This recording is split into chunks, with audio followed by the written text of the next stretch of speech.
It's a big day for you today, Jace. Chris, it's a We're big giving day. you the microphone, which is probably going to make a lot of people happy at home because I talk You too think much. so? Ooh, baby. Oh, there it is. That's compressed. This is a drill that's designed to help you get on plane. It's designed to help you see that slotted position. It's designed to help you start to preserve lag and see that tour quality delivery position that you've been looking for. And so it's kind of like the all-in-one kitchen sink drill. All-in-one drill. And by the end of the video, you're going to have a very solid practice program in place or in your brain that you could take out to the range and you can start working on, or you can take it into your simulator, or you can even do it in your living room, and you can start seeing and feeling what it's like to move the club in space properly for the first time in your golfing lives. And listen, if you have yet to subscribe to the channel, please do us a big favor. Go down below, hit the subscribe button.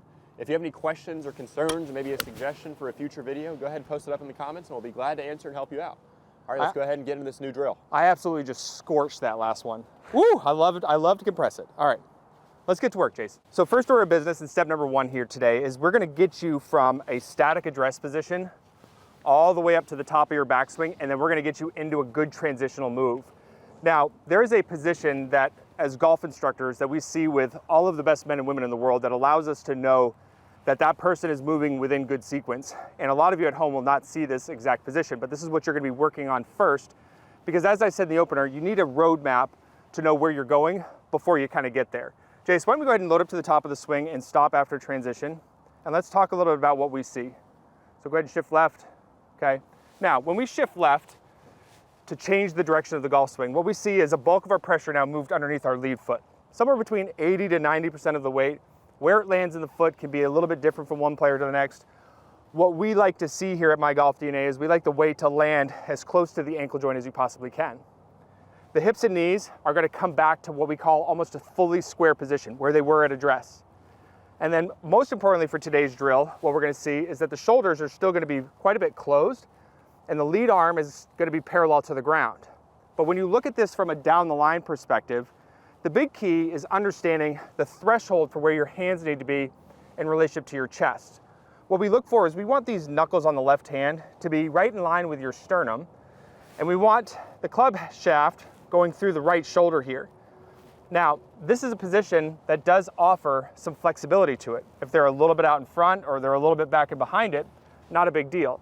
But having the hands through the center of the chest is going to require less compensations for you at home on the way down to be able to get into an optimal delivery position. So how we're going to do this is we're going to work on a little drill that's called like a pump and go drill. And so what I'm going to have Jace do is I'm going to have him go up to the top of the swing. I'm going to have him stop, and I'm going to go ahead and have him shift and sit down onto his left side, bringing his hips and knees back to square. And at that same time, I'm going to have him try to hold his arms up in the vertical plane where they were at the top of the backswing. So go back up to the top. I want him to try to hold his arms up there. Okay, but what's happening is that movement that we're creating in our hips is coming right up the chain, and it's forcing the shoulders to start to unwind, which is then in turn lowering the arms. It's not like we're actively trying to lower the arms, it's happening for us automatically. So go ahead and do this again. We're gonna do this for about, each set is gonna have kind of 3 or 2 pumps in it. So you're gonna go up to the top, shift left, go back up to the top, shift left, back up to the top. That's it, that's one set. So we want you to do about 15 sets of this to start out your practice sessions, and then we're gonna get into step 2 where we start to move through that position and get into a good delivery position that's ready for showtime. So let's go ahead and do a few reps here, Jace. So we're gonna go up to the top, okay, shift left, okay, make sure you're back to square, 80 to 90, okay, good. Try to keep your shoulders as closed as possible. Lead arm should not be lower than parallel to the ground. Excellent. So that's a set. So you keep repeating that for a total of 15 sets, and then get ready for step number 2. We are all warmed up. We're warmed up. It's getting warm out here, and I've been doing some speed training, so I'm a little bit on the sore side. A little sore, but Chris he's dedicated. Yes. So this is kind of a fun part of this drill because it's going to help us work into the delivery position. Some people say the most important part of the golf swing. You want to show them that first? I think we should show them first. Chris, Okay. why don't you go ahead and get in the delivery position for me? Okay. So if you take a look here, what do you notice that's vastly different from the position we were at before with the lead arm parallel to the ground? Well, the biggest difference to me is what you're going to notice is the hips are massively open. They're almost at the full open value that you would see at an impact position, which is going to be somewhere around 35 to 45 degrees. Other big difference, obviously, is the hands are going to be down in front of that trail thigh, and club shaft's gonna be parallel to the ground. And the weight's still, what would you say, Chris? Still about 80 to 90 underneath that trail ankle? Yeah, so shoulders still feel closed, hips Shoulders feel still open. feel closed, almost square with the shoulders, but they're still gonna be closed. And how do we get to this position? Well, Chris, go and load it back to the top for me. Well, as we stated before, what was the biggest difference between the position here and the position down here? Chris, go ahead and move. The hips are opening massively, and we're allowing gravity to start to move the club down there. We're still not using the small muscles to force the club down in front of our body. All we're doing is going to that lead arm parallel position, and then we're taking the hips and helping pull the club down into the impact area. Big key here is to understand where the movement from the arms comes from, okay? There's a couple of different forces that we have to be able to apply to the golf club's handle in order for us to be optimal with speed.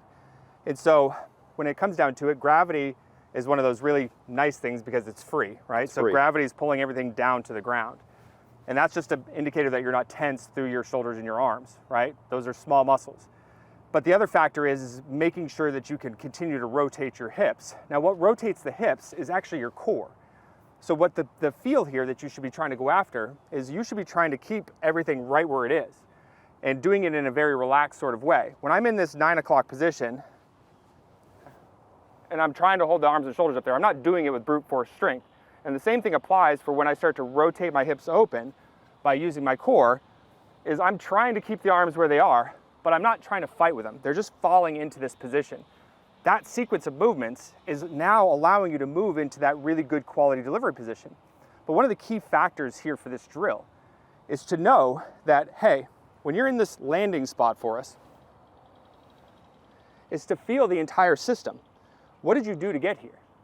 Okay, what do you feel? Well, I feel my weight, I feel my hips, I feel my shoulders, my arms. Take a picture of it in your brain and then go right back up to the top and then come right back down into it. This pump and go drill, Jace, I mean, we see a lot of great success with it. We see a lot of great success because it gets you back on track, right? If you get out of the ordinary or you get off plane, it can get you right back on there. Yep, absolutely. So what we want to do for sets now is very much in line with what we did on step number 1. What do you think, Jace? I mean, I'd still want to do about 15 sets, right? Okay. But instead of pausing at this position that you should already know how to get in, you're going to go ahead and move on down into the delivery area. Okay, so I'm going to go ahead and do a set for the folks at home. All right. So you're going to see about 3 reps here. Going up the top for me, Chris. All right, move. Perfect. And you feel like you're still moving on through this lead arm parallel position, or do you feel like you still have to think about that a lot? No, I feel like I'm just really kind of focused on the arms following the legs and the hips. Right, so you're not using the arms to move down in here. You're just allowing the legs and the hips to pull the arms down in there. Yeah, exactly. Exactly. Big key though is, another thing is you're going to feel some tension in the hands and the arms. Try your best to keep the tension levels in your shoulders and your arms as minimal as possible, even though I know you're getting control of some movement here. But the big key is that now when we move into step number 3 is we're going to be relinquishing all of that tension and start really kind of picking up the pace. Absolutely. All right, Jace, we just did a bunch of reps, and this is where people tend to get things a little bit muffed up. Start throwing it out the window, Chris. This is it. This is where we start to add the most important piece of this puzzle back to the mix here, and that's practice. We need to teach you how to practice properly because so many of you at home go out there and work hard on things, and then you start going out there and start throwing it all out the window because you want to start hitting the golf ball in kamikaze mode. It's important to hit golf balls in this process, but it's important to have a perfect practice program in place that allows you to do that. That's what Jace is going to teach us here today. And we like to use a practice strategy that helps you become a little bit more accountable for your actions. That's absolutely right. And that practice strategy is what we like to call a 1-to-1-to-1, which is 1 static rep, 1 fluid rep, and then hopefully, if you did those 2 reps correctly, you're going to hit 1 golf ball. Now, Chris, why don't we go ahead and show them what that looks like? So the whole point of what you just did in those first 2 parts of the video is to get yourself into the correct position and create some awareness. Absolutely. You need to be able to back check those things on camera, but now the camera should be going away and you should be focusing on your body movements. Right, you should have already know that you know how to do these movements. We're not learning them now. But as you can see, Chris has already moved into this first static rep, and if he's done it correctly, he can go ahead and move into that second fluid rep. So I'm going to be doing the same exact thing, seeing that exact same position in my brain, but now I'm going to, instead of stopping in that position, I'm going to let the tension come out of the hands of the arms. I'm going to start moving through it. That's right, he's not forcing the tension out, he's just letting the tension go. Perfect, how'd that feel, Chris? Felt terrible because it was so slow, but we've got to take this time to do it right, so Did it feel right? it did feel right. It did feel right. So Chris is lucky. In those first 2 reps, he did them both correct. So he'd be able to reward himself with a golf ball. But let's say the first rep, Chris didn't do it right. Let's say the club was in the wrong position. What would you do? Would you go on to step 2 and just move on? No. Chris would fix it. He would get the club in the right position. He'd get the hips in the right position or get to wherever he needs to be.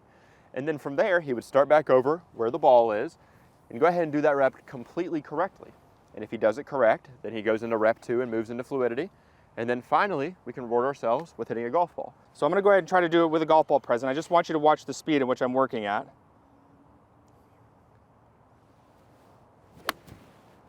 And Chris, your focus there was not how well you hit the golf ball. You did hit it well, but what was your focus? My focus was trying to show you guys at home the correct positions because the camera's on, so. That's right. But it's moving, it's getting to the right spot, right? Exactly. We have zero concern of the result because this is a new movement. You could hit the ball terrible, you could hit the ball well. Yep. But we care about what it's gonna end up looking like at the end of the day and if we're doing the right movements. Now let's just say hypothetically, you go through 1,000 repetitions and they've been done perfectly, and you're starting to hit some golf balls at a higher frequency. Not a ton, but you're hitting some. And you're not hitting it better, then guess what you should do?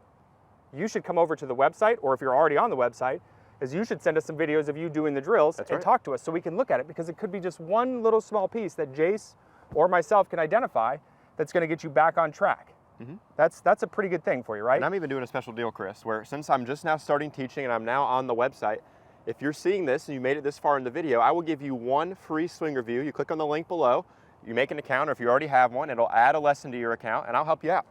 So that's a pretty good offer. So Jace will do a free lesson for you, free analysis, and then you have your option to either come join us at My Golf DNA, or you can continue to take the information that he gave you for free and go work on things yourself. That's right. Either way, we want to make it as good for you as possible. And we're happy that you joined us here today on the channel.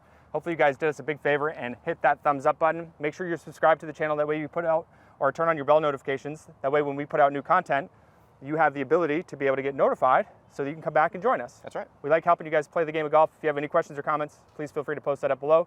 Now, let's get out there and play some good golf. I'm gonna go ahead and do a set for you to end this video. And I'm gonna try to hit it on the club face.